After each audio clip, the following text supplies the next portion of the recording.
This is like a pilgrimage.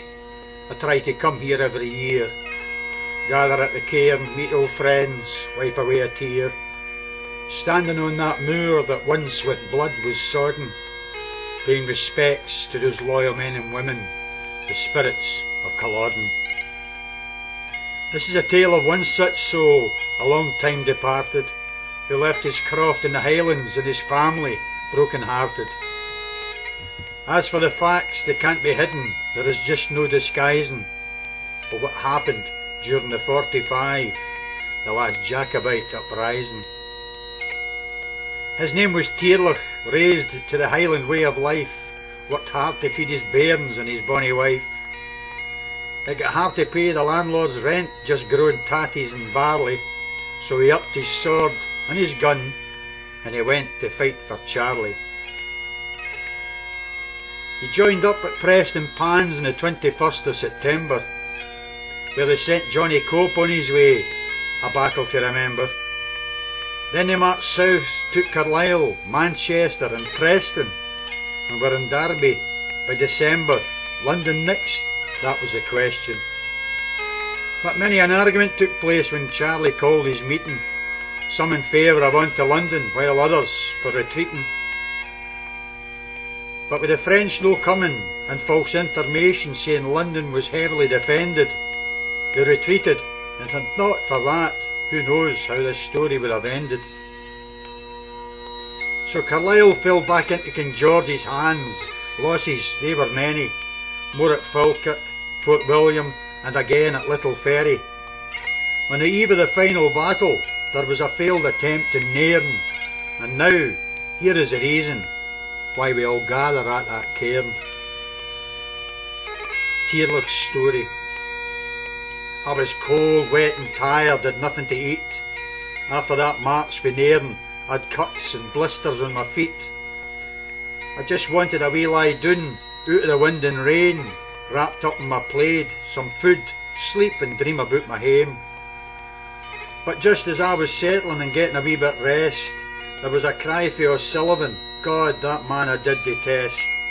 Get yourself organised, he cried, and do it in a hurry. Oh, I wish Charlie had listened to Lord George and Murray. Now that man kent how to lead you into battle, no like O'Sullivan, who I think was used to herding cattle. But Charlie put his faith in him, much to my dismay, and the things that soon would unfold, he would rue that day.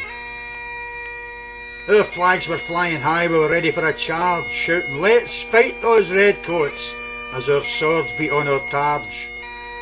But no orders came, and their big guns began to pound, and within a minute, many of my clansmen lay dead upon the ground. The air was now choked with the smoke from their burnt powder, and our drums were beating hard, aye, and the pipes played even louder. But when was the order coming for us to advance? If they didn't come soon, we wouldn't stand a chance. Finally it came as our cannons went off yet again, and more dropped around me, either dead or in mortal pain.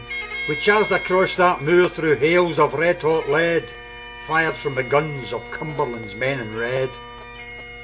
The going was so hard in those wet and boggy conditions, under so much fire we just couldn't hold our positions, and with their guns going off round after round, our numbers were getting lower as many more hit the ground.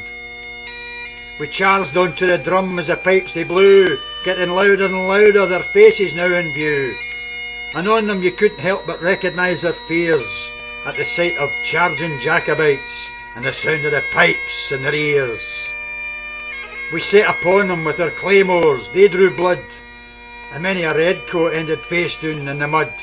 But it was too late, and with their numbers now depleted, and within a short space of time, they had us Jacobites defeated.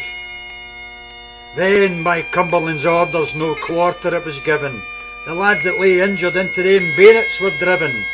They shot even more down, and from the moor, as they tried to flee, there was no question about it. Cumberland wanted us all to die.